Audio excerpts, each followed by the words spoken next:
całej żyć.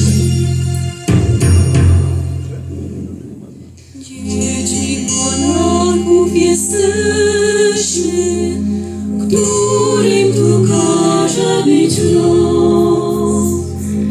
Śpiewamy dziś polskie pieśni, jak uczył nas Matki głos.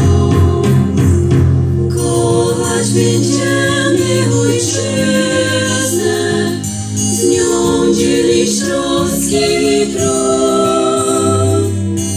Zacierać wojenne ścieżki, jak czynił to polski